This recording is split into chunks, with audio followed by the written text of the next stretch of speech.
El esposo murió y dejó tras de sí un secreto enterrado durante 30 años en la vieja hacienda. Pero al abrir la puerta, fue él, Mateo, quien sintió como su mano temblaba al sostener la llave oxidada frente al portón del cobertizo prohibido. El hierro helado parecía arderle en la piel, como si cargara con décadas de silencios impuestos por su mujer.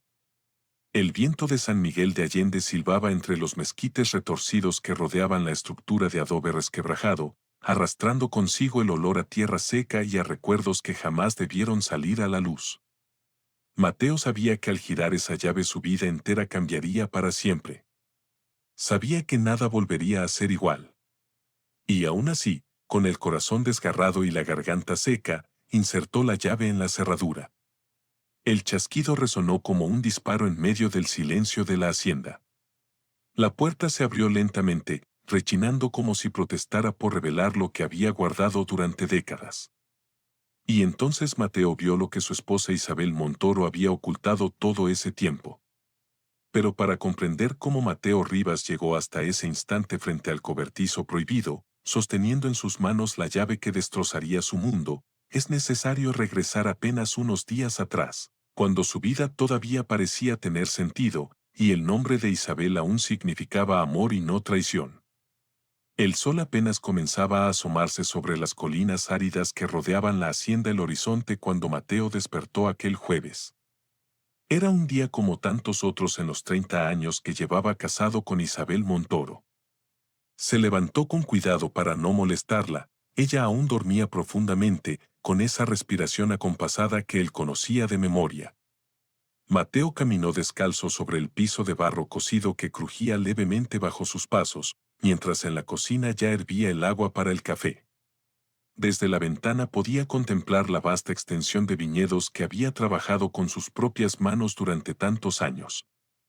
La hacienda El Horizonte no era solo su hogar, era su identidad, el fruto de décadas de sacrificio y dedicación. Mateo Rivas era un hombre respetado en toda la comunidad de San Miguel. Los vecinos lo saludaban con afecto, los jornaleros lo admiraban, y en las ferias del pueblo siempre era invitado de honor. Era un hombre de pocas palabras, pero de acciones nobles. Cuando alguien necesitaba ayuda, Mateo estaba ahí. Cuando había que organizar las fiestas patronales, él donaba generosamente. Se sentía orgulloso de haber construido una vida de trabajo honesto. Aquella mañana, Isabel se levantó más tarde de lo habitual. Mateo ya había preparado el desayuno y revisado los corrales. Cuando ella entró en la cocina, él notó que se veía distante, con una expresión fría que últimamente se repetía demasiado. ¿Te sientes bien?, preguntó Mateo mientras le servía una taza de café humeante. Isabel sonrió apenas, con un gesto ambiguo. Solo estoy cansada, nada grave. Hoy voy a revisar las cuentas en el despacho, cerca del cobertizo viejo. Hace tiempo que no paso por ahí. Mateo frunció el ceño. El cobertizo viejo. Ese lugar siempre le había parecido extraño. Era una construcción apartada, en la zona más lejana de la hacienda, lejos de la casa principal. Durante todos los años de matrimonio, Isabel siempre le había dicho que no se acercara porque estaba en ruinas y era peligroso. Él nunca cuestionó esa explicación. Confiaba plenamente en su esposa. Ten cuidado, le dijo Mateo mientras le rozaba la mano. Ya no somos tan jóvenes como antes. Isabel arqueó una ceja y respondió con ironía, siempre tan preocupado, Mateo. No te apures, volveré pronto. Esas fueron las últimas palabras que él escuchó de su mujer. Un par de horas después, uno de los trabajadores llegó corriendo hasta la casa, gritando su nombre con desesperación. Don Mateo, venga rápido. Doña Isabel se desplomó en el despacho, no reacciona. Mateo corrió como nunca antes en su vida. Sus piernas parecían moverse solas, impulsadas por el terror que le oprimía el pecho. Cuando llegó al despacho, encontró a Isabel tendida en el suelo, con los ojos cerrados y el rostro pálido. Se arrodilló junto a ella y le tomó la mano. Estaba fría. Demasiado fría. Isabel, por favor, despierta. no me hagas esto. Pero Isabel no despertó. La mujer que había sido su compañera durante 30 años, con quien había compartido risas y lágrimas, la mujer que había levantado la hacienda a su lado, yacía sin vida sobre la tierra que tanto despreciaba en secreto. El infarto había sido fulminante. Los paramédicos que llegaron media hora después no pudieron hacer nada. Isabel Montoro había muerto. Las siguientes horas pasaron como en una nebulosa. Mateo apenas recordaba haber hecho las llamadas necesarias, haber avisado a su hijo Daniel, que vivía en la ciudad, haber coordinado con la funeraria. Todo se sentía irreal, como si estuviera viviendo la vida de otro hombre. Los vecinos comenzaron a llegar a la hacienda apenas se enteraron de la noticia. Las mujeres traían guisos y pan recién horneado, los hombres ofrecían ayuda con los preparativos del velorio. En San Miguel de Allende, cuando alguien moría, toda la comunidad se unía para acompañar a la familia en el duelo. El velorio se llevó a cabo en el salón principal de la casa grande, tal como dictaba la tradición. El ataúd fue colocado en el centro, rodeado de cirios que iluminaban el rostro sereno de Isabel Montoro. Mateo se sentó en una silla junto al féretro, recibiendo las condolencias de decenas de personas que pasaban frente a él con semblantes compungidos. Su hijo Daniel llegó desde la ciudad con los ojos hinchados de tanto llorar. Se abrazó a su padre y ambos permanecieron así durante largos minutos, sin necesidad de palabras. La casa se llenó de gente, antiguos trabajadores de los viñedos, vecinos del pueblo, familiares lejanos que Mateo apenas recordaba. Todos venían a despedir a Isabel Montoro, la mujer respetada, la mujer generosa, la mujer que aparentemente todos conocían mejor que su propio esposo. Fue durante esas horas del velorio cuando Mateo comenzó a notar algo extraño. Los comentarios susurrados entre los asistentes, las miradas furtivas, los silencios incómodos cuando él se acercaba a ciertos grupos. Un antiguo capataz de la hacienda, un hombre mayor llamado Ramiro, que había conocido a Isabel desde hacía décadas, se acercó al ataúd y se quedó mirándola durante largo rato. Mateo estaba cerca y pudo escuchar cuando el hombre murmuró en voz baja, casi para sí mismo. Era una mujer fuerte, doña Isabel, pero cargaba con un peso grande. Ojalá hubiera tenido el valor de soltarlo antes de irse. Un escalofrío recorrió la espalda de Mateo. ¿De qué peso hablaba Ramiro? Quiso preguntarle, pero el hombre ya se había alejado entre la multitud de dolientes. Más tarde, cuando Mateo estaba en la cocina preparando más café para los invitados, escuchó a dos mujeres conversando en voz baja junto a la ventana. Una de ellas era una vecina conocida, pero la otra era una mujer mayor a la que Mateo no recordaba haber visto antes. Siempre supe que esto terminaría mal, decía la desconocida. Los secretos tienen una forma de salir a la luz tarde o temprano. Pobre Clara, se llevó el dolor a la tumba. Clara. ¿Quién era Clara? Mateo sintió que su corazón comenzaba a latir más rápido. Quiso acercarse a las mujeres para preguntarles, pero en ese momento Daniel lo llamó desde la sala y tuvo que regresar. Durante el resto de la noche, Mateo no pudo quitarse de la cabeza esos comentarios extraños. ¿Qué peso cargaba Isabel? ¿Quién era Clara? ¿De qué secretos hablaban? Intentó convencerse de que solo eran habladurías sin sentido, el tipo de cosas que la gente dice en los velorios cuando los nervios y las emociones están a flor de piel. Pero algo en su interior le decía que había más. Cerca de la medianoche, cuando la mayoría de los invitados ya se habían retirado, la mujer mayor que Mateo había visto en la cocina se acercó al ataúd. Él la observó desde su silla. La mujer tenía lágrimas en los ojos mientras miraba el rostro sin vida de Isabel. Se inclinó levemente y susurró algo que Mateo apenas pudo escuchar. Ojalá hubieras tenido el valor, Isabel. Ojalá hubieras hecho lo correcto. Ahora ya es demasiado tarde. Mateo se levantó de inmediato y caminó hacia la mujer. Disculpe, señora, pero no creo conocerla. ¿Usted conocía a mi esposa? La mujer se volteó sobresaltada. Sus ojos, enrojecidos por el llanto, se encontraron con los de Mateo durante un instante. Hubo algo en esa mirada, una mezcla de lástima y culpa, que le hizo sentir un nudo en el estómago. Lo siento mucho por su pérdida, don Rivas. Isabel era una mujer compleja, con permiso. Y sin decir nada más, la mujer desapareció entre las pocas personas que aún quedaban en la casa.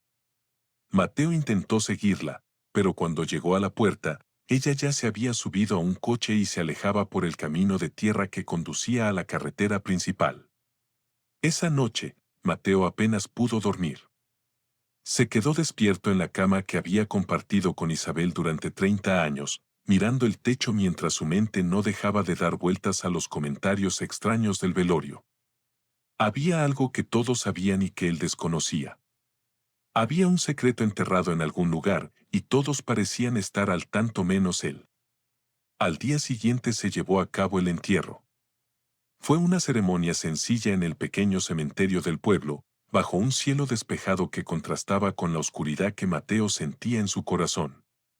Cuando bajaron el ataúd a la tierra, él dejó caer una rosa blanca sobre la madera pulida y susurró una despedida silenciosa. Daniel estaba a su lado, sosteniéndole la mano con fuerza. Después del entierro, los invitados regresaron a la hacienda para la comida tradicional. Era costumbre en San Miguel compartir alimentos después de sepultar a un ser querido, como una forma de honrar su memoria y acompañar a la familia en su dolor. Mateo se movía entre los invitados como un espectro, agradeciendo las condolencias sin realmente estar presente. Su mente seguía atrapada en aquellos comentarios, en la mujer desconocida que había aparecido en el velorio, en el nombre de Clara, que resonaba en su cabeza como un eco persistente. Al caer la tarde, cuando casi todos se habían marchado, Mateo estaba en el salón recogiendo platos y copas vacías cuando escuchó que alguien golpeaba la puerta.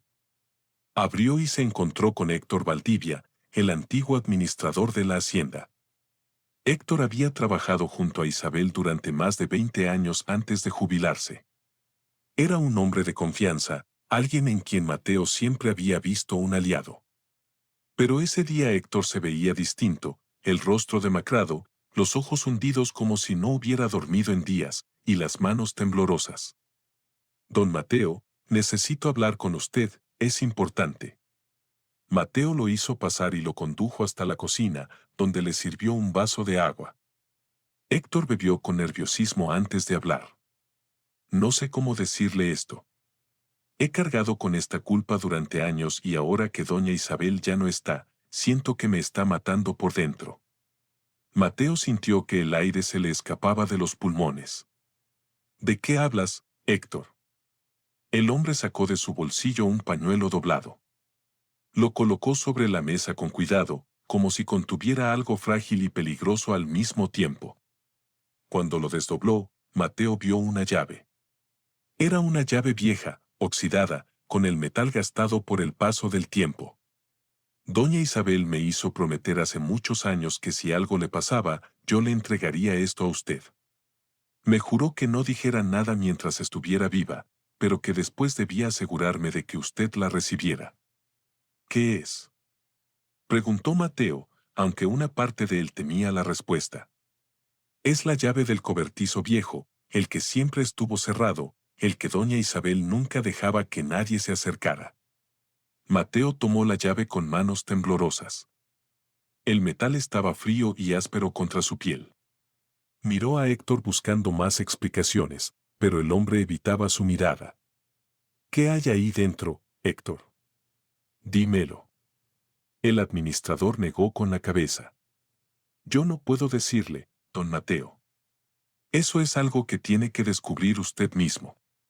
Isabel me hizo prometer que solo le entregaría la llave, nada más. Perdóneme, pero no puedo cargar más con esto. No puedo. Y sin esperar respuesta, Héctor Valdivia se levantó de la silla y salió de la casa a paso rápido, casi huyendo. Mateo lo vio alejarse por la ventana, subirse a su camioneta y desaparecer por el camino de tierra, levantando una nube de polvo. Se quedó solo en la cocina con la llave en la mano. La observó durante largo rato, sintiendo cómo su peso parecía aumentar con cada segundo que pasaba. En ese momento entró Daniel. «Papá, ¿estás bien?» ¿Quién era? Mateo guardó la llave rápidamente en el bolsillo de su chaqueta. Era Héctor. Solo vino a dar el pésame. No quería preocupar a su hijo. No todavía. No hasta que él mismo supiera qué estaba sucediendo. Esa noche, después de que Daniel se fuera a dormir, Mateo se sentó en la sala a oscuras con la llave en las manos. La luz de la luna entraba por la ventana, iluminando débilmente los viñedos que se extendían más allá. Y allá en la distancia, apenas visible entre las sombras, estaba el cobertizo viejo, el lugar prohibido, el lugar que guardaba los secretos de su esposa. Mateo recordó todas las veces que había preguntado sobre ese cobertizo. Isabel siempre le decía lo mismo: está en mal estado, es peligroso. No quiero que te acerques. Algún día lo voy a arreglar. Y él le creía, siempre le creía, porque eso era lo que hacían los esposos que amaban, confiaban. Pero ahora Isabel estaba muerta y esa confianza comenzaba a resquebrajarse como cristal bajo presión. Los comentarios del velorio volvieron a su mente como fantasmas persistentes. El peso que Isabel cargaba, los secretos enterrados, Clara, ese nombre que nadie le había explicado pero que todos parecían conocer. La mujer desconocida que se había acercado al ataúd con lágrimas en los ojos, lamentando que Isabel no hubiera tenido el valor. ¿El valor para qué? ¿Para confesar algo, para revelar la verdad? Mateo apretó la llave con tanta fuerza que sintió que el metal se le clavaba en la palma de la mano. El dolor era real, tangible, distinto al dolor emocional que lo había consumido desde la muerte de Isabel. Y de alguna manera, ese dolor físico lo ayudó a tomar una decisión. Al día siguiente, por la mañana, iría al cobertizo. Abriría esa puerta. Descubriría qué era lo que su esposa había escondido durante todos esos años. Porque si algo había aprendido en esas últimas horas, era que no podía seguir viviendo en la ignorancia. No podía honrar la memoria de una mujer sin conocer quién había sido realmente. Y los lectores de esta historia seguramente se estarán preguntando qué encontrará Mateo detrás de esa puerta.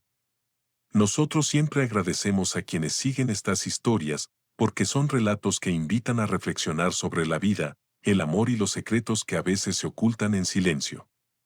¿Están listos para descubrir la verdad junto a Mateo? Cuando amaneció, él no había dormido ni un minuto. Se levantó de la cama con la determinación grabada en cada músculo de su cuerpo. Se vistió en silencio, tomó la llave del buró donde la había dejado la noche anterior y salió de la casa antes de que Daniel despertara. El aire de la mañana era fresco y cortante, arrastrando consigo el olor a tierra húmeda por el rocío nocturno. Mateo caminó por la hacienda que conocía como la palma de su mano. Pasó junto al establo donde los caballos comenzaban a relinchar, junto al gallinero donde las aves cacareaban anunciando el nuevo día, y junto a los viñedos que se extendían como un mar verde bajo la luz naciente.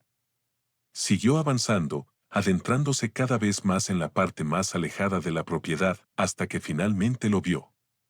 El cobertizo viejo se alzaba frente a él como una estructura olvidada por el tiempo. Las paredes de adobe estaban desgastadas por años de sol y lluvia. Las telarañas cubrían las esquinas, y la puerta de entrada estaba asegurada con un candado tan antiguo como la llave que Mateo sostenía en su mano. Se detuvo frente a la puerta. El corazón le latía tan fuerte que podía escucharlo en sus oídos. Aquella era su última oportunidad de dar marcha atrás. Podía regresar a la casa, guardar la llave en algún cajón y pretender que nada de esto había sucedido. Podía conservar la imagen perfecta que tenía de Isabel, del matrimonio que habían construido, de la vida que habían compartido. Pero Mateo sabía que eso era mentira. Ya no podía seguir viviendo en la ignorancia. Ya no podía fingir que no había escuchado los comentarios en el velorio, que no había visto las miradas esquivas, que no sentía ese vacío creciente en el pecho cada vez que pensaba en los últimos 30 años de su vida. Entonces insertó la llave en el candado. El metal raspó contra metal, resistiéndose al principio, pero finalmente giró con un clic que resonó en el silencio de la mañana. El candado se abrió y cayó al suelo con un golpe seco. Mateo respiró profundamente y empujó la puerta. El cobertizo se abrió ante él, revelando un interior que no se parecía en nada a lo que había imaginado. La luz del sol entraba por las rendijas de las paredes, iluminando lo que jamás esperó encontrar. El interior no estaba abandonado ni en ruinas, como Isabel siempre le había dicho. Al contrario, había una habitación construida con cuidado, con paredes de madera recién barnizada y un piso limpio que no mostraba señales de descuido. El aire olía a cedro y a algo más, un perfume antiguo, impregnado en las maderas con el paso de los años. Mateo entró lentamente, sintiendo cómo sus piernas temblaban con cada paso. Las paredes estaban cubiertas de fotografías enmarcadas. Se acercó a la primera y el corazón se le detuvo. Era la imagen de un hombre joven, atractivo, de mirada intensa y sonrisa confiada. Vestía ropa sencilla de trabajo y estaba de pie frente a los viñedos de la hacienda. Mateo reconoció de inmediato el lugar, era el mismo campo que él había cuidado durante décadas.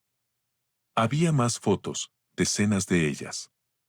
El mismo hombre aparecía en diferentes momentos, en distintos rincones de la hacienda.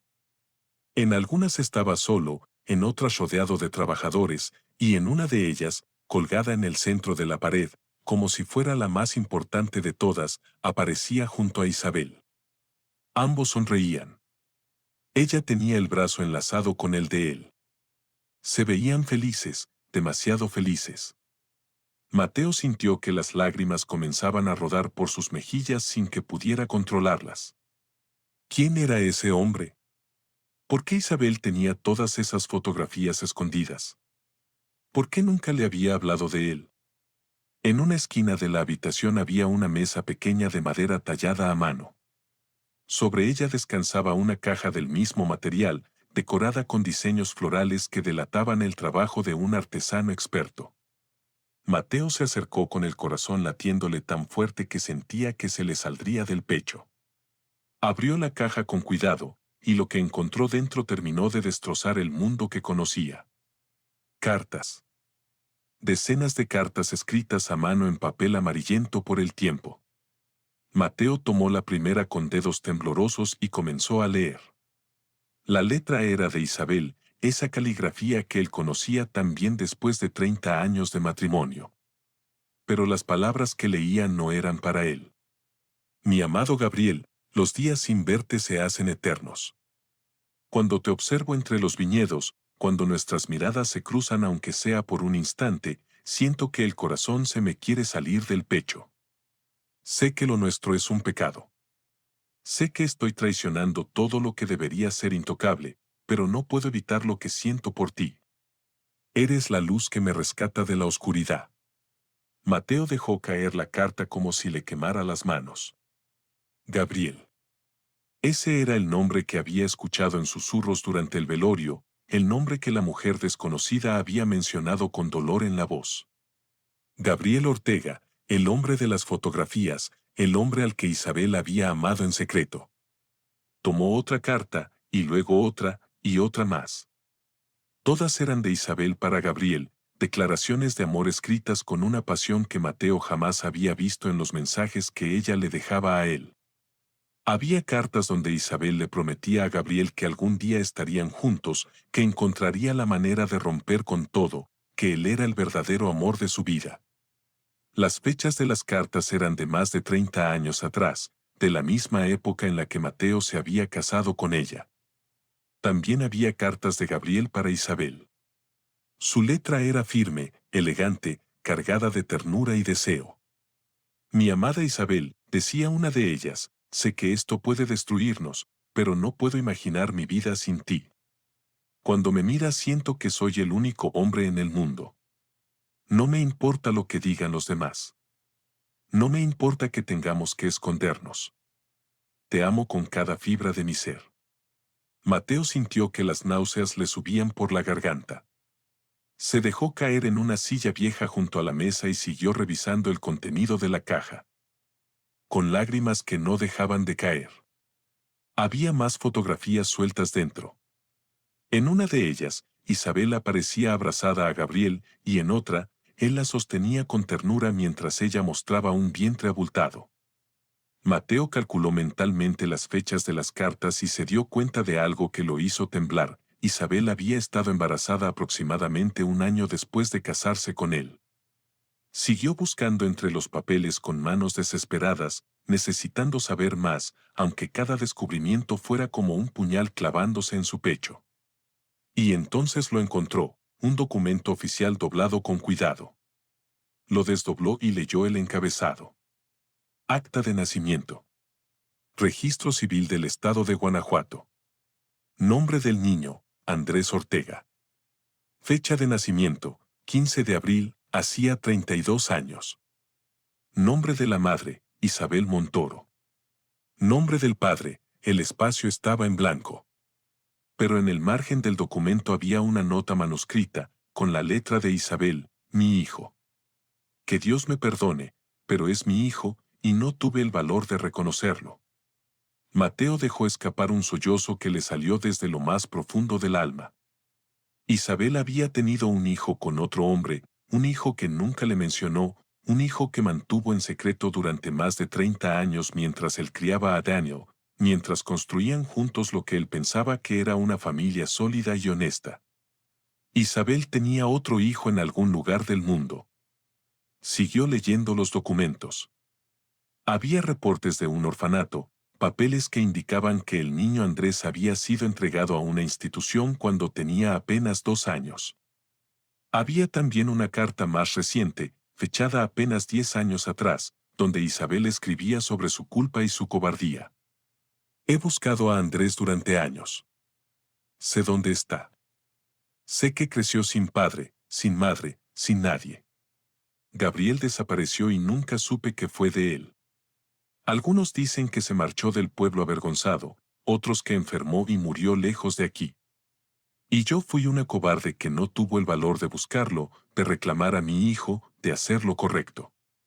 Daniel merece una madre que no sea una mentirosa, y Mateo merece un esposo que no lo traicione cada día con mis secretos. Pero soy débil, demasiado débil para confesar, demasiado cobarde para enfrentar las consecuencias de lo que hice. Mateo leyó esas palabras una y otra vez, sintiendo como cada una destruía un pedazo de su corazón. 30 años de matrimonio. 30 años creyendo que conocía a la mujer con quien compartía su vida. Y ahora descubría que todo había sido una mentira. Isabel había amado a otro hombre. Isabel había tenido un hijo con ese hombre. Isabel había guardado ese secreto hasta su muerte. Se quedó sentado en esa habitación oculta durante horas, leyendo todas las cartas, mirando todas las fotografías, tratando de reconstruir una historia que nunca supo que existía. Según las cartas, Gabriel había trabajado en la hacienda como jornalero temporal durante la época de cosecha, más de 30 años atrás. Isabel y él se habían enamorado casi de inmediato. Fue una pasión arrolladora que ninguno de los dos pudo controlar, aunque ambos sabían que estaba mal. Isabel ya estaba casada con Mateo, ya había hecho votos frente a Dios y la comunidad, pero el amor que sentía por Gabriel era distinto. Las cartas lo dejaban claro, con Gabriel, Isabel se sentía viva, libre, capaz de ser quien realmente era. Con Mateo, en cambio, según las palabras crueles que él ahora leía en esos papeles amarillentos, ella se sentía atrapada en una vida que había elegido por conveniencia y no por amor. Cuando Isabel quedó embarazada, todo se volvió un laberinto imposible. No tuvo el valor de confesar, no tuvo el coraje de enfrentar a Mateo, a su familia, ni a toda la comunidad de San Miguel de Allende. Así que tomó la decisión más cobarde de todas, le dio dinero a Gabriel para que se llevara al niño lejos de la hacienda. Le prometió que más adelante lo alcanzaría, que encontrarían la manera de estar juntos con su hijo. Pero eso nunca sucedió. Gabriel permaneció en un pueblo cercano durante los primeros 2 años de vida del pequeño, esperando a que Isabel cumpliera su promesa. Ella nunca llegó. El miedo la consumía. La culpa la paralizaba. Y cuando finalmente Gabriel desapareció, el niño fue entregado a un orfanato. De Isabel no hubo más explicaciones, y de Gabriel apenas rumores. Algunos decían que se había marchado a la ciudad, otros que había muerto en soledad. Nadie lo sabía con certeza. Isabel pasó los años siguientes cargando con esa culpa, construyendo su vida sobre mentiras, pero jamás tuvo el valor de confesarle la verdad a Mateo. Nunca buscó a Andrés, nunca lo reclamó como su hijo. En cambio, levantó aquella habitación secreta como un santuario para el amor prohibido que había perdido y el hijo que había abandonado. Mateo no supo cuánto tiempo permaneció en ese cobertizo. Cuando finalmente logró ponerse de pie, tenía las piernas entumecidas y los ojos tan hinchados de tanto llorar que apenas podía ver. Guardó algunas de las cartas y el acta de nacimiento de Andrés en su chaqueta. Necesitaba pruebas, algo tangible que le demostrara que aquello no era una pesadilla de la que pudiera despertar.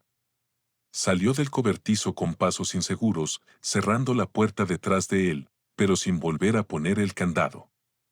Ya no importaba mantener ese lugar cerrado, los secretos habían salido a la luz.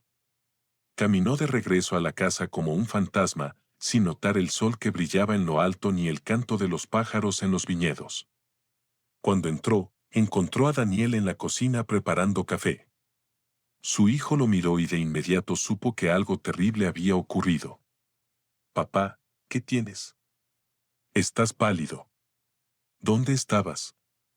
Mateo dejó caer su chaqueta sobre la mesa. Las cartas y el acta de nacimiento se desparramaron frente a los ojos de su hijo. Daniel frunció el ceño. «¿Qué es todo esto?» Mateo se dejó caer en una silla. No sabía cómo empezar, no sabía cómo destruir la imagen que su hijo tenía de su madre. Pero ya no podía seguir mintiendo. Ya había demasiadas mentiras en esa familia. Tu madre tenía secretos, secretos que guardó durante más de 30 años. Daniel tomó una de las cartas y comenzó a leer. Su expresión cambió de confusión a incredulidad y luego a horror. Siguió leyendo, carta tras carta, hasta que finalmente llegó al acta de nacimiento. Cuando leyó el nombre Andrés Ortega y vio la nota manuscrita de Isabel, dejó caer el papel como si quemara. No, esto no puede ser verdad. Mamá no haría algo así. Mateo lo miró con ojos vacíos. Yo tampoco lo creía, pero es verdad. Tu madre tuvo un hijo con otro hombre. Un hijo que abandonó. Y nos mintió a todos durante 30 años. Daniel comenzó a llorar. Eran sollozos profundos y desgarradores que sacudían todo su cuerpo. Se abrazó a su padre y ambos lloraron juntos. Lloraron por la mujer que creían conocer y que resultó ser una extraña. Lloraron por la familia que pensaban tener y que ahora sabían que estaba construida sobre mentiras. Tengo un hermano, susurró Daniel entre lágrimas. Un hermano que nunca conocí. ¿Dónde está? ¿Qué pasó con él? Mateo negó con la cabeza. No lo sé. Las cartas dicen que fue entregado a un orfanato cuando tenía 2 años. Después de eso, no hay más información. Tenemos que encontrarlo. Tenemos que saber qué pasó con él. Pero Mateo no estaba seguro de querer saber más. Cada descubrimiento era más doloroso que el anterior. Cada verdad revelaba otra capa de engaños. ¿Cuánto más podría soportar antes de quebrarse por completo? Esa noche, padre e hijo se quedaron despiertos hasta tarde, leyendo todas las cartas, tratando de comprender la magnitud de lo que Isabel había hecho. Y mientras leían, una pregunta comenzó a formarse en la mente de Mateo. Si Andrés había sido entregado a un orfanato hacía 30 años, ¿dónde estaba ahora? ¿Qué había sido de él? ¿Sabía que Isabel era su madre? Y si lo sabía, ¿qué sentía al respecto? Las respuestas a esas preguntas llegarían más pronto de lo que Mateo imaginaba. Y cuando llegaran, su mundo se sacudiría una vez más de maneras que nunca habría anticipado. Los días siguientes transcurrieron en una nebulosa de dolor y confusión para Mateo. Cada mañana despertaba esperando que todo hubiera sido una pesadilla, pero las cartas seguían ahí, sobre la mesa de la cocina, recordándole que la vida que conoció durante 30 años había sido construida sobre una base de mentiras. Daniel apenas comía ni dormía. Pasaba las horas encerrado en su habitación o caminando por la hacienda como si buscara respuestas en los mismos lugares donde su madre había ocultado las suyas. Fue Daniel quien finalmente tomó la decisión. Una mañana entró a la cocina donde Mateo preparaba café sin ganas y dijo con voz firme: «Tenemos que encontrarlo. Tenemos que saber qué pasó con Andrés». Mateo lo miró con ojos cansados. «¿Para qué? Ya no podemos cambiar nada. Isabel está muerta y ese hombre, Andrés, probablemente nos odia. ¿Qué ganaremos removiendo más dolor?». Pero Daniel negó con la cabeza. «Es mi hermano, papá». «Medio hermano, sí, pero hermano al fin. Tengo derecho a saber quién es. Y él tiene derecho a saber que no todos en esta familia lo abandonamos. Nosotros ni siquiera sabíamos que existía». Mateo sabía que su hijo tenía razón. Así que esa misma tarde tomaron el auto y se dirigieron hacia el pueblo donde, según las cartas, estaba ubicado el orfanato donde Andrés había sido criado. El trayecto duró casi 2 horas por carreteras polvorientas que atravesaban el paisaje árido del Bajío. Cuando llegaron, encontraron que el antiguo orfanato ya no funcionaba como tal. El edificio de adobe ahora era una escuela primaria. Una mujer mayor que trabajaba como conserje les informó que los archivos del antiguo orfanato habían sido trasladados al registro civil del condado. Así que Mateo y Daniel condujeron otros 30 minutos hasta llegar a una oficina gubernamental pequeña y desordenada, donde una funcionaria de mediana edad los atendió con desgano. Después de explicar la situación y mostrar el acta de nacimiento, la funcionaria desapareció en una habitación trasera llena de archiveros metálicos. Regresó 20 minutos después con una carpeta polvorienta. Andrés Ortega, leyó en voz alta. Ingresó al sistema de orfanatos a los 2 años.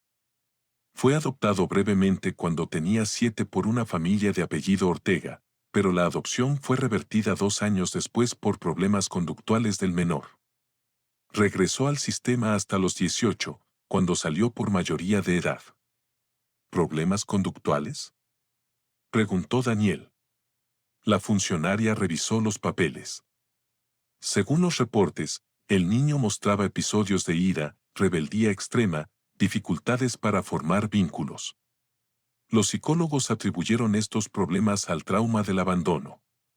Hay notas aquí que indican que constantemente preguntaba por sus padres, especialmente por su madre. Quería saber por qué lo habían dejado, qué había hecho mal. Mateo sintió que el pecho se le oprimía. Ese niño había crecido creyendo que había algo malo en él, que por su culpa sus padres no lo habían querido. Y todo ese tiempo Isabel sabía dónde estaba su hijo, pero no tuvo el valor de ir por él. ¿Hay algún registro de qué pasó con él después de los 18? Preguntó Mateo. La funcionaria negó con la cabeza. Una vez que salen del sistema, ya no tenemos información. Tendrían que buscar por su cuenta. Mateo y Daniel salieron de esa oficina con más preguntas que respuestas. En el auto, Daniel comenzó a buscar en su teléfono cualquier información sobre Andrés Ortega. Después de varios intentos infructuosos, cambió la búsqueda a Diego Ortega, el apellido de la familia que lo adoptó brevemente, y entonces lo encontró. «Papá, mira esto». En la pantalla del teléfono aparecía un artículo de un periódico local fechado 5 años atrás. El titular decía: «Empresario exitoso adquiere rancho histórico Las Colinas Altas».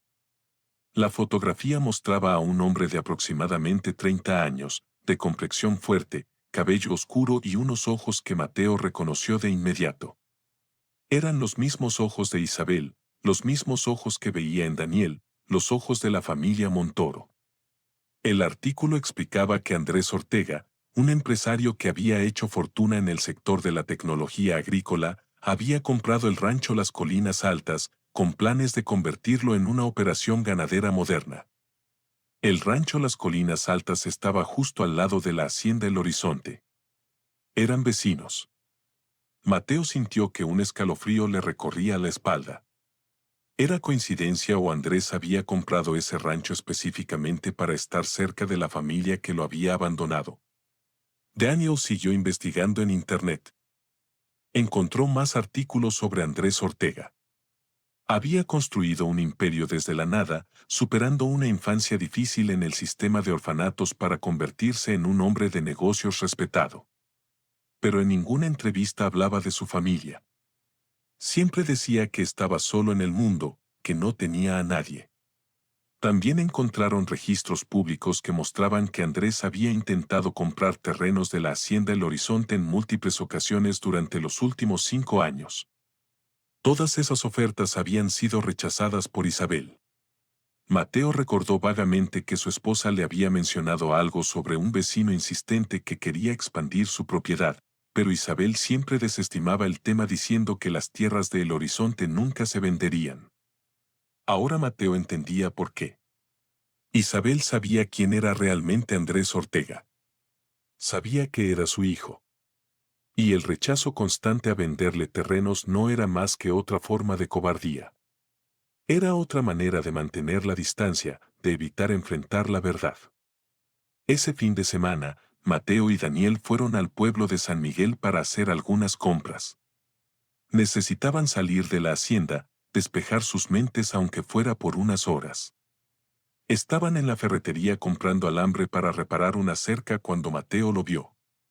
Andrés Ortega estaba al otro lado del pasillo examinando unas herramientas. Era más alto de lo que parecía en las fotografías, de constitución atlética y porte seguro. Vestía jeans y una camisa de trabajo, como cualquier otro ranchero de la zona.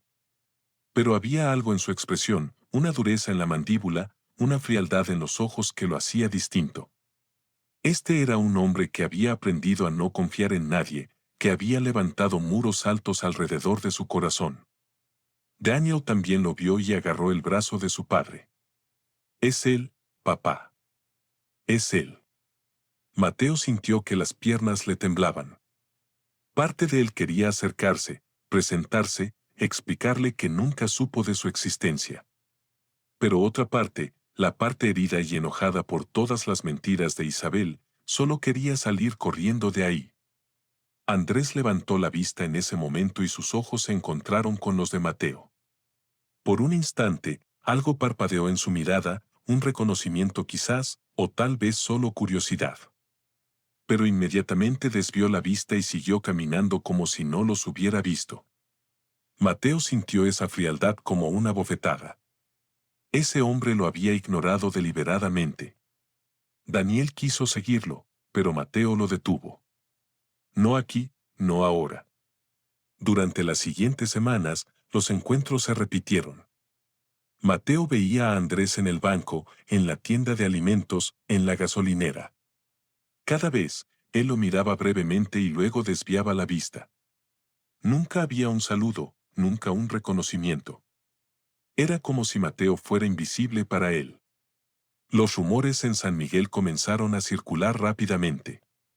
La gente hablaba en voz baja sobre cómo Andrés Ortega estaba comprando propiedades alrededor de la Hacienda El Horizonte. Había adquirido el terreno de la familia Morales, que colindaba al norte. Había comprado los derechos de agua del arroyo que corría entre las dos propiedades. Estaba lenta, pero sistemáticamente, rodeando la hacienda de Mateo. Una tarde, mientras Mateo estaba en el mercado, escuchó a dos mujeres mayores conversando. Ese Andrés Ortega es un hombre inteligente pero frío. Dicen que está decidido a quedarse con El Horizonte. Alguien me contó que cuando era niño lo abandonaron y que ahora quiere vengarse de algo. No sé qué, pero se le ve en los ojos. La otra mujer respondió. Pobre don Mateo, primero pierde a su esposa y ahora tiene a ese hombre acechándolo. Ojalá encuentre la manera de proteger su hacienda. Mateo se alejó antes de que las mujeres lo vieran. El miedo comenzaba a instalarse en su pecho. ¿Y si Andrés realmente planeaba quitarle la hacienda? ¿Y si su intención era vengarse de Isabel destruyendo todo lo que ella había construido a su lado? Él no tenía el dinero ni la influencia que Andrés había acumulado durante años. Daniel insistía en que debían confrontarlo, explicarle que ellos eran inocentes en todo esto. Pero Mateo tenía miedo de empeorar las cosas. Cada noche se acostaba con el peso de la incertidumbre aplastándole el pecho. ¿Qué vendría después? ¿Hasta dónde llegaría Andrés en su búsqueda de venganza? La respuesta llegó una mañana de lunes. Mateo estaba alimentando a los caballos cuando vio un auto lujoso entrando por el camino de tierra que llevaba a la casa. Un hombre trajeado salió del vehículo con un portafolio de cuero bajo el brazo. Soy el licenciado Ramírez, abogado de Andrés Ortega. Vengo a hacerle una propuesta de parte de mi cliente, dijo mientras sacaba unos documentos del portafolio. El señor Ortega está interesado en adquirir la hacienda El Horizonte. Está dispuesto a hacer una oferta generosa. Mateo tomó los papeles con manos temblorosas. La cantidad que aparecía como oferta era ridículamente baja, menos de la mitad del valor real de la propiedad. Era un insulto. Esto no es una oferta generosa, es un robo, dijo Mateo con voz firme, a pesar del miedo que sentía. El abogado sonrió con frialdad. Mi cliente me instruyó decirle que es libre de rechazar la oferta, pero debe saber que el señor Ortega está adquiriendo todos los terrenos alrededor de su propiedad. Eventualmente esta hacienda quedará completamente rodeada y aislada, sin acceso a agua, sin caminos alternativos, sin mercados cercanos para vender su ganado. La oferta de hoy será más generosa que cualquier cosa que pueda recibir en el futuro. Le sugiero que lo piense bien. El abogado dejó los documentos sobre la mesa del porche y regresó a su auto. Mateo lo vio alejarse con el corazón latiendo aceleradamente. El mensaje había sido claro: o vendía ahora por una miseria, o Andrés encontraría la manera de estrangularlo económicamente hasta que no tuviera otra opción. Esa noche, Mateo no pudo dormir. Caminó por la hacienda bajo la luz de la luna, recordando todos los años que había pasado allí con Isabel. Ese lugar era su vida, su identidad, lo único que le quedaba. No podía perderlo, no podía dejar que Andrés se lo arrebatara. A la mañana siguiente decidió hacer algo que había estado evitando durante semanas. Fue a buscar a Héctor Valdivia, el antiguo administrador. El hombre vivía en una casa pequeña en las afueras del pueblo. Cuando abrió la puerta y vio a Mateo, su rostro palideció. Don Mateo. Necesito que me digas la verdad, Héctor. Toda la verdad. Tú sabías sobre Andrés, ¿verdad? ¿Sabías que Isabel tenía un hijo? Héctor bajó la mirada y asintió lentamente. Sí, lo sabía. Doña Isabel me lo confesó hace muchos años. Me hizo prometer que nunca diría nada. Ella sabía dónde estaba Andrés todo este tiempo. Se apartó y dejó entrar a Mateo. Se sentaron en la sala modesta, y el viejo administrador comenzó a hablar con voz quebrada. Cuando Andrés cumplió 18 años y salió del orfanato, Isabel contrató a un investigador privado para seguirlo. Quería asegurarse de que estuviera bien. Supo cuando se cambió el apellido a Ortega. Supo cuando empezó su negocio. Supo cuando compró el rancho vecino. Mateo sintió que la sangre se le helaba. Entonces Isabel sabía que Andrés era nuestro vecino, y nunca dijo nada. Intentó acercarse varias veces, continuó Héctor. Yo la acompañé en 2 ocasiones. Íbamos hasta el rancho Las Colinas Altas. Nos estacionábamos en el camino y ella se quedaba mirando desde lejos, pero nunca tuvo el valor de bajar del auto. Decía que ya era demasiado tarde, que Andrés la odiaría si supiera la verdad, que era mejor dejarlo en paz. La última vez que fuimos fue hace como 3 años. Doña Isabel lloró todo el camino de regreso. Mateo sintió una mezcla de rabia y tristeza. ¿Y tú crees que Andrés sabe que Isabel era su madre? Héctor asintió. Creo que sí. No sé cómo lo descubrió, pero la forma en que miraba hacia el horizonte, la forma en que rechazaba cualquier interacción con Isabel cuando se cruzaban en el pueblo, era como si conociera la verdad y la odiara. Por eso creo que ahora quiere vengarse. Quiere quitarle a usted todo lo que ella amaba. Es su manera de hacerla pagar por haberlo abandonado. Mateo regresó a la hacienda con el peso del mundo sobre sus hombros. Le contó todo a Daniel, y ambos se quedaron en silencio durante largo rato. Finalmente, Daniel dijo: «Tenemos que hablar con él. Es la única manera. Tenemos que decirle que nosotros no sabíamos nada. Que somos víctimas de las mentiras de mamá tanto como él». Pero Mateo tenía miedo. Miedo de que Andrés lo rechazara, miedo de que lo culpara, miedo de perder lo único que le quedaba. Sin embargo, sabía que Daniel tenía razón. No podían seguir así, en esta guerra silenciosa que no habían comenzado, pero que estaban perdiendo. Mateo despertó antes del amanecer con una claridad que no había sentido en semanas. Durante toda la noche había dado vueltas en la cama pensando en Andrés, en Isabel, en todas las mentiras y secretos que habían destruido tantas vidas. Y en algún momento, entre la medianoche y el alba, tomó una decisión. No podía seguir huyendo. No podía permitir que el miedo lo paralizara como había paralizado a Isabel durante toda su vida. Si Andrés quería respuestas, él se las daría. Si quería venganza, al menos sabría contra quién dirigir su rabia. Pero no podía seguir viviendo en esa incertidumbre que lo estaba consumiendo por dentro. Se vistió con cuidado, eligiendo una de sus camisas sencillas pero dignas, la que usaba para las ocasiones importantes en San Miguel. Se peinó con esmero y se miró en el espejo. El hombre que le devolvió la mirada ya no era el mismo que había sido un mes atrás. Había envejecido años en días, pero también había algo más fuerte en sus ojos, una determinación forjada en el dolor y la traición. Bajó a la cocina, donde encontró a Daniel ya despierto preparando café. Su hijo lo miró y de inmediato supo lo que Mateo planeaba hacer. «Vas a ir a hablar con él. Hoy. Ahora mismo. Voy contigo». Pero Mateo negó con la cabeza. «No. Esto es algo que tengo que hacer solo. Si va a haber una confrontación, si va a haber gritos y reproches, necesito ser yo quien los reciba. Tú no tienes la culpa de nada de esto». Daniel quiso protestar, pero algo en la expresión de su padre le hizo entender que esta era una batalla que Mateo necesitaba pelear por sí mismo. Así que solo lo abrazó con fuerza y le susurró al oído: «Ten cuidado». Mateo tomó el portafolio donde había guardado las cartas de Isabel, el acta de nacimiento de Andrés y algunas fotografías que había encontrado en el cobertizo. Subió a la camioneta de la hacienda y condujo por el camino de tierra que separaba el horizonte de las colinas altas.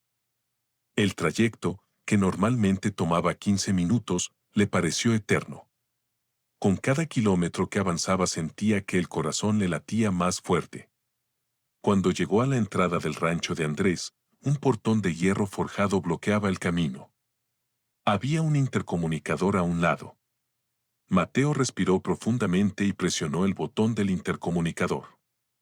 Después de unos segundos que parecieron horas, una voz masculina contestó. «¿Quién es?» «Soy Mateo Rivas. Necesito hablar con Andrés Ortega. Es urgente». Hubo un largo silencio al otro lado. Mateo podía imaginar a Andrés decidiendo si recibirlo o no. Finalmente, el portón comenzó a abrirse con un chirrido metálico. Condujo por el camino perfectamente cuidado hasta llegar a una casa de estilo moderno que contrastaba con las construcciones coloniales de la región. Era una estructura de vidrio y acero, elegante pero fría, sin el calor de los hogares que Mateo conocía. Estacionó la camioneta y caminó hasta la puerta principal con pasos firmes, aunque las piernas le temblaban. Andrés abrió la puerta antes de que él tocara. Vestía jeans y una camiseta, pero su postura era rígida, defensiva. Sus ojos, tan parecidos a los de Isabel, lo miraban con una mezcla de sorpresa y recelo. «Señor Rivas, no esperaba su visita. Necesitamos hablar, por favor». Andrés se apartó y le indicó que pasara. El interior de la casa era tan minimalista como el exterior, paredes blancas, muebles modernos, ninguna fotografía familiar, ningún detalle personal que indicara que alguien realmente vivía allí. Era como un hotel funcional, pero sin alma. Lo condujo hasta una oficina con ventanales que daban vista a las colinas. Le ofreció una silla frente a su escritorio y él se sentó del otro lado, manteniendo esa distancia física que parecía reflejar la distancia emocional que había entre ambos. ¿A qué debo su visita?, preguntó Andrés con voz controlada pero tensa. Mateo colocó el portafolio sobre el escritorio y comenzó a sacar las cartas. Las fotografías, el acta de nacimiento. Los fue colocando uno por uno frente a Andrés, quien los miraba con expresión impasible, pero con los puños cerrados sobre el escritorio. Sé quién eres. Sé que Isabel era tu madre y sé que probablemente me odias por lo que ella hizo, por lo que te hizo. Pero necesito que sepas que yo no sabía nada. Durante 30 años viví en la ignorancia creyendo que mi matrimonio era sólido, que mi esposa era honesta. Descubrí todo esto después de que murió. Cuando abrí el cobertizo donde guardaba estos secretos. Andrés tomó una de las cartas con manos que temblaban casi imperceptiblemente. Era una de las que Isabel había escrito a Gabriel, llena de promesas que nunca cumplió. La leyó en silencio mientras su mandíbula se tensaba cada vez más. ¿Por qué me muestra esto?, preguntó finalmente con voz ronca. ¿Qué quiere de mí? Quiero que entiendas que yo también fui víctima de sus mentiras. Quiero que sepas que si hubiera sabido de tu existencia, jamás habría permitido que crecieras solo en un orfanato. Y quiero pedirte que, si vas a culpar a alguien, si vas a descargar tu rabia contra alguien, sea contra mí y no contra Daniel. Mi hijo no tiene nada que ver con esto. Andrés dejó caer la carta sobre el escritorio y se levantó de la silla. Caminó hasta el ventanal y se quedó mirando las colinas con la espalda hacia Mateo. Sus hombros temblaban ligeramente y él se dio cuenta de que estaba luchando por mantener el control. ¿Usted cree que vine aquí por venganza? ¿Cree que quiero destruir a la familia Rivas? ¿Quitarles la hacienda, hacerles pagar por lo que Isabel me hizo? Mateo no respondió. Era exactamente lo que había creído. Andrés se volteó, y Mateo pudo ver que tenía los ojos húmedos, aunque ninguna lágrima había caído. Descubrí quién era mi madre cuando tenía 23 años. Contraté a un investigador privado que rastreó los registros del orfanato. Encontró a personas que la conocieron. Reconstruyó toda la historia. Cuando supe que Isabel Montoro era mi madre, que había vivido a menos de 100 kilómetros de donde yo había crecido solo y abandonado, sentí una rabia que casi me consume. Hizo una pausa, como si le costara trabajo continuar. Durante años fantaseé con confrontarla, con gritarle, con hacerle saber el dolor que me causó. Pero también tenía miedo. Miedo de que me rechazara de nuevo, de que me dijera que fui un error, que nunca me quiso. Así que esperé. Construí mi negocio, hice dinero, me convertí en alguien importante. Pensé que si llegaba a ella siendo exitoso, tal vez entonces me aceptaría.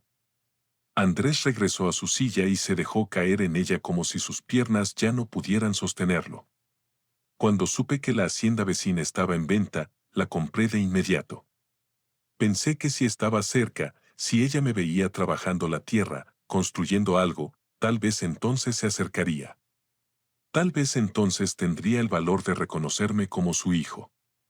¿Y nunca lo hizo?, preguntó Mateo en voz baja. Andrés negó con la cabeza. Durante 5 años fuimos vecinos.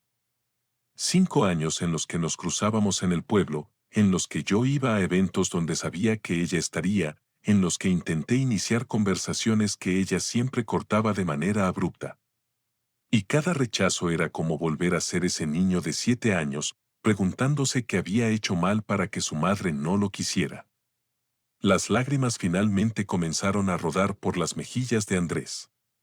No las secó, las dejó caer libremente mientras continuaba hablando. Las ofertas que hice para comprar parte de su hacienda no eran porque quisiera expandir mi propiedad.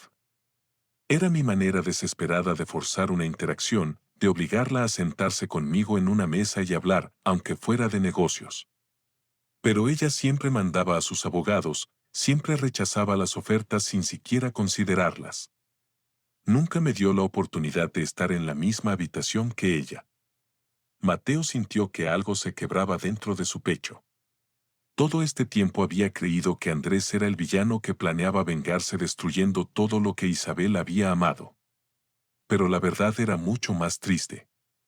Andrés no quería venganza, solo quería lo que cualquier hijo querría. Ser reconocido, ser amado, pertenecer a una familia. La oferta que mi abogado les llevó la semana pasada, continuó Andrés con voz quebrada, no era realmente para comprar el horizonte. Bueno, técnicamente lo era, pero el precio bajo era intencional. Quería que ustedes vinieran aquí furiosos. Quería que me confrontaran. Quería finalmente poder hablar con alguien de mi familia, aunque fuera para pelear, porque incluso una pelea sería más de lo que Isabel me dio en toda su vida. Mateo se levantó de su silla y caminó alrededor del escritorio. Andrés lo miró sorprendido cuando él se arrodilló junto a su silla y tomó sus manos entre las suyas. No sé cómo pedirte perdón por algo que yo no hice, pero que permitió que sufrieras tanto. No sé cómo compensar 30 años de soledad y abandono, pero necesito que sepas que si hubiera sabido, si hubiera tenido la más mínima idea de que existías, habría movido cielo y tierra para encontrarte. Andrés comenzó a sollozar. Esos sollozos profundos de alguien que ha guardado el dolor durante demasiado tiempo.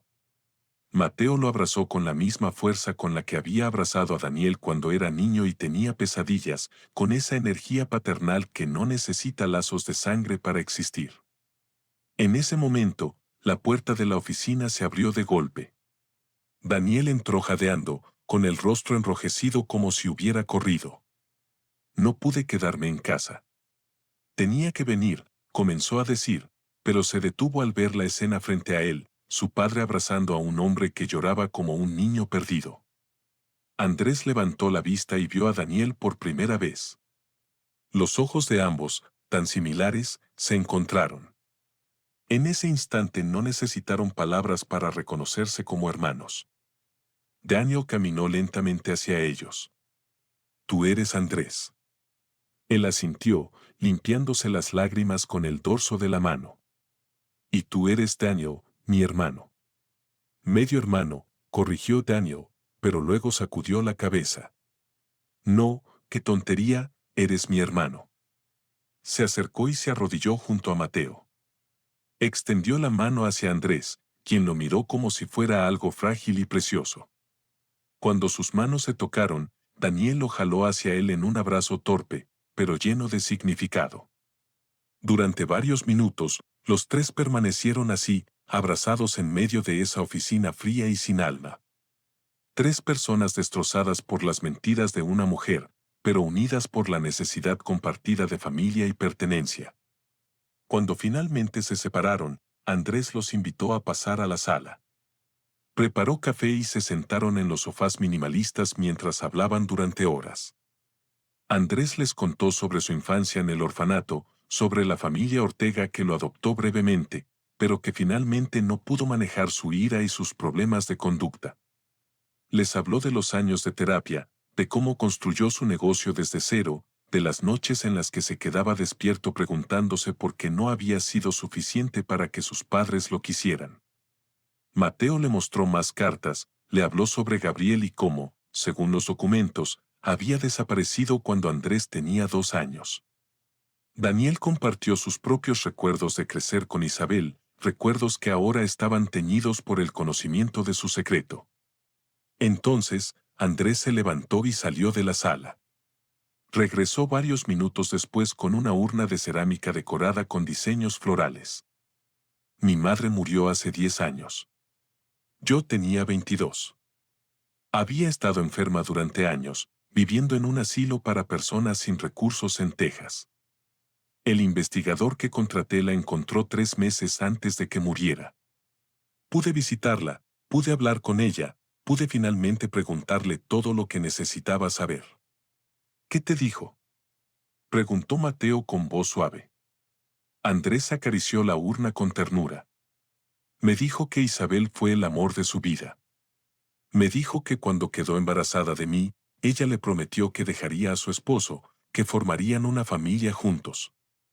Pero los meses pasaron y esa promesa nunca se cumplió. Cuando yo nací, ella esperó un año más, luego otro, pero Isabel nunca llegó. Finalmente, desesperada y sin dinero, tuvo que entregarme al orfanato porque no podía mantenerme. ¿Y qué pasó con ella después?, preguntó Daniel. Se fue lejos, intentó rehacer su vida, pero la culpa de haberme abandonado la consumió. Cayó en la depresión, en el alcohol, perdió varios trabajos, continuó Andrés con voz apagada. Cuando la encontré estaba enferma, sola, viviendo en un cuarto minúsculo. Pero en esos 3 meses que pasé con ella, antes de que muriera, me dijo algo importante. Me pidió que perdonara a Isabel. Dijo que ella también había sido víctima de su propia cobardía, que cargar con el odio solo me destruiría a mí. Andrés colocó la urna sobre la mesa de centro. Antes de morir, me hizo prometer que si algún día me encontraba con la familia de Isabel, les entregaría esto, sus cenizas.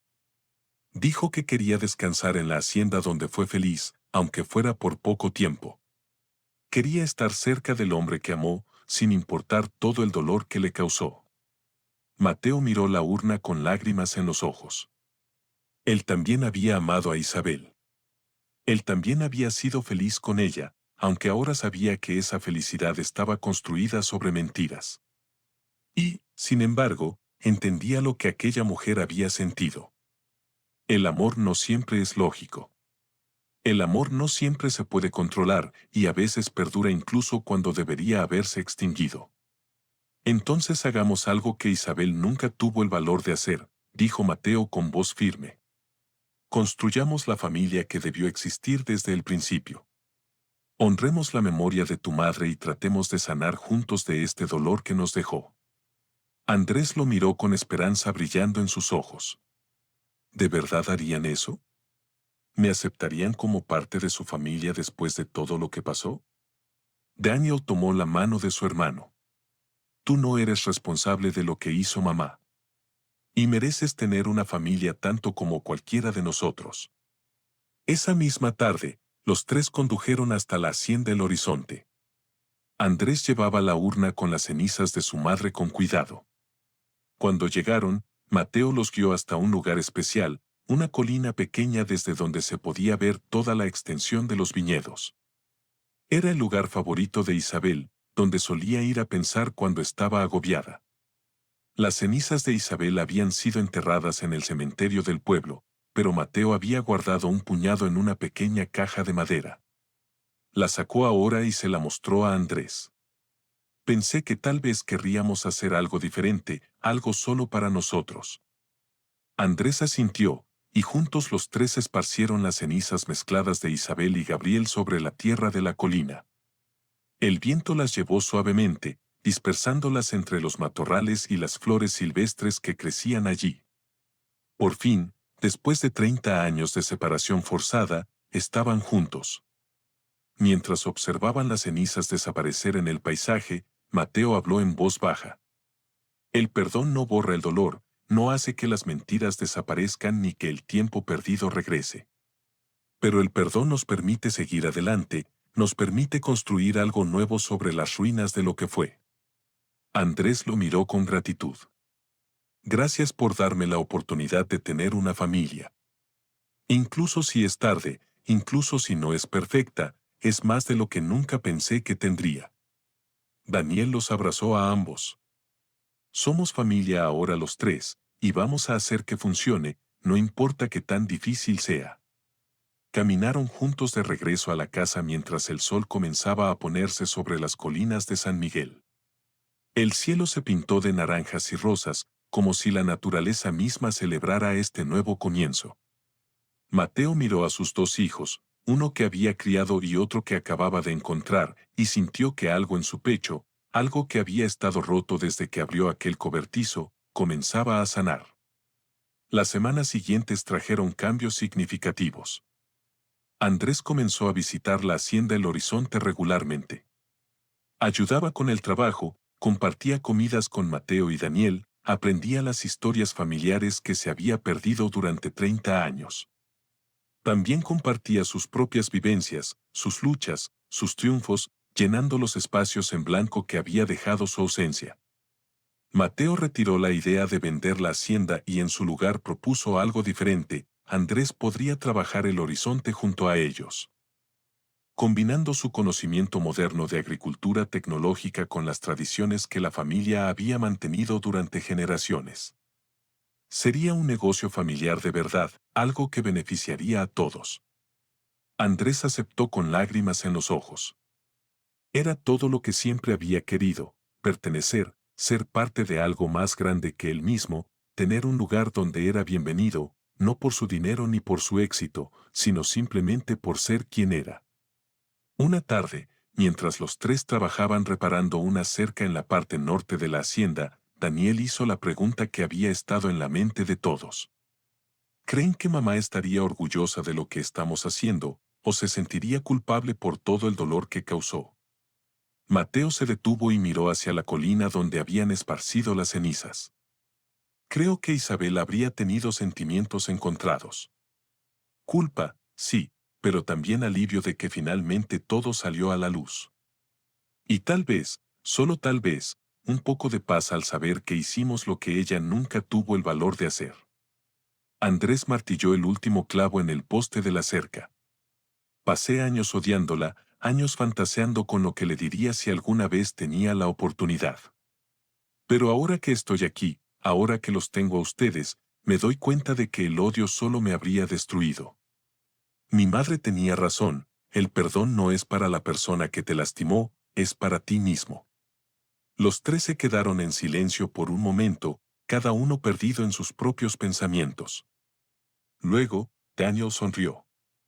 Bueno, hermano, ¿qué tal si nos enseñas eso de la tecnología agrícola que tanto presumes?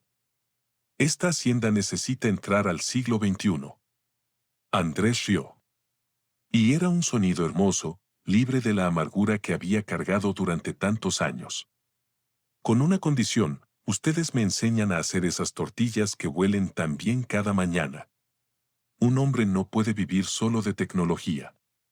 Mateo los miró a ambos y sintió algo que no había sentido en mucho tiempo: esperanza. La vida que había conocido se había destruido cuando abrió aquel cobertizo. Pero de esas ruinas estaba emergiendo algo nuevo, algo que tal vez era más real y más fuerte, porque estaba construido sobre la verdad y no sobre secretos. Mientras caminaban de regreso a la casa bajo el sol del atardecer, Mateo supo que el camino hacia adelante no sería fácil. Habría días difíciles, recuerdos dolorosos, momentos en los que la traición de Isabel pesaría sobre todos ellos. Pero también habría risas, comidas compartidas, trabajo en equipo y, lentamente, la construcción de una familia que, aunque nacida del dolor, era auténtica y valiosa. Y en algún lugar entre las colinas de San Miguel, donde el viento arrastraba las cenizas mezcladas de dos amantes que nunca pudieron estar juntos en vida, tal vez Isabel y Gabriel finalmente encontraban la paz que se les negó tantos años. La historia de Mateo, Andrés y Daniel nos enseña una de las lecciones más profundas sobre la vida: los secretos que guardamos por miedo terminan causando más dolor que la verdad que tememos enfrentar. Isabel Montoro pasó 30 años de su vida atrapada en la prisión de sus propias mentiras, creyendo que al ocultar la verdad protegería a su familia, cuando en realidad solo estaba construyendo una bomba de tiempo que eventualmente explotaría y lastimaría a todos los que amaba. Su cobardía no solo le robó la oportunidad de conocer a su hijo Andrés, sino que también convirtió su matrimonio con Mateo en una farsa y privó a Daniel de tener un hermano durante toda su vida. Pero esta historia también nos muestra que nunca es demasiado tarde para sanar, aunque el camino hacia la sanación sea doloroso y difícil. Mateo pudo haber elegido el camino fácil: cerrar el cobertizo, quemar las cartas y fingir que nunca descubrió nada. Pudo haber mantenido intacta la imagen perfecta de su esposa y su matrimonio, viviendo en una mentira cómoda. En cambio, eligió la verdad, sin importar cuánto doliera. Eligió enfrentar a Andrés, no con rabia ni con culpa, sino con honestidad y compasión. Y esa decisión valiente fue lo que finalmente permitió que comenzara la sanación. Andrés nos enseña que el resentimiento y el odio son cadenas que solo nos aprisionan a nosotros mismos. Durante años fantaseó con vengarse de Isabel, con hacerla pagar por el abandono que sufrió. Pero cuando finalmente tuvo la oportunidad de destruir todo lo que ella había construido, se dio cuenta de que la venganza no era lo que realmente quería. Lo que quería era algo mucho más simple y profundo: ser amado, ser aceptado, pertenecer a una familia. Y solo cuando dejó ir el odio, pudo finalmente recibir lo que siempre había buscado. Daniel nos muestra que la familia no se define únicamente por el tiempo que pasamos juntos, sino por la decisión consciente de aceptar y amar a quienes comparten nuestra sangre. Él pudo haber rechazado a Andrés, verlo como una amenaza o como el producto de la traición de su madre. En cambio, eligió verlo como lo que realmente era, su hermano, alguien que merecía amor y pertenencia tanto como él. Su generosidad de espíritu fue fundamental para que pudiera construirse esta nueva familia sobre las ruinas de la anterior. La historia también nos habla sobre el perdón, pero no el perdón ingenuo que ignora el daño causado o que pretende que todo está bien. El verdadero perdón reconoce el dolor, valida el sufrimiento, pero elige no permitir que ese dolor dicte el futuro. Mateo perdonó a Isabel, pero no olvidó lo que hizo. Andrés perdonó a su madre, pero no negó los años de soledad y abandono que sufrió. Ese perdón auténtico fue lo que les permitió seguir adelante, no atados al pasado, pero tampoco ignorándolo. Otra lección poderosa es que las mentiras, por muy bien intencionadas que sean, siempre causan más daño que la verdad. Isabel pensó que al ocultar su relación con Gabriel y la existencia de Andrés estaba protegiendo a su familia, pero lo único que logró fue multiplicar el sufrimiento. Si Isabel hubiera tenido el valor de confesar desde el principio, sí habría habido dolor y consecuencias, pero ese dolor habría sido agudo y sanador, no crónico y destructivo, como terminó siendo. Las mentiras son como tumores que crecen en silencio hasta que finalmente consumen todo. Esta historia también nos recuerda que nunca sabemos realmente qué batallas están peleando las personas a nuestro alrededor. Mateo vivió 30 años sin saber que su esposa cargaba con una culpa devastadora. Andrés creció creyendo que no era suficiente para ser amado, sin saber que su madre lo observaba de lejos sin el valor de acercarse. Todos estamos luchando batallas invisibles, y un poco de compasión puede hacer toda la diferencia en la vida de alguien. Finalmente, la historia nos enseña que la familia no es solo la que heredamos, sino también la que construimos con nuestras decisiones. Mateo, Andrés y Daniel no eligieron las circunstancias que los unieron. No eligieron el dolor ni la traición que tuvieron que atravesar, pero sí eligieron construir algo nuevo juntos. Eligieron ser familia a pesar de todo, y esa elección consciente hizo que su vínculo fuera más fuerte que cualquier lazo de sangre. La vida nos presenta constantemente situaciones que no podemos controlar, secretos que se revelan, verdades que duelen, personas que nos decepcionan. Lo único que realmente está en nuestro control es cómo elegimos responder a esas situaciones. Podemos elegir el camino de la amargura, del resentimiento, de la venganza. O podemos elegir el camino difícil, pero liberador, del perdón, la honestidad y la construcción de algo nuevo sobre las ruinas de lo que fue. El final de esta historia nos muestra que cuando elegimos el segundo camino, cuando elegimos la verdad por encima de la comodidad y el amor por encima del odio, podemos transformar incluso las tragedias más dolorosas en oportunidades para crecer, sanar y crear conexiones auténticas con los demás. Mateo aprendió que la cobardía de Isabel no debía convertirse en su herencia. Andrés descubrió que el odio no podía darle lo que siempre había buscado: pertenencia y amor.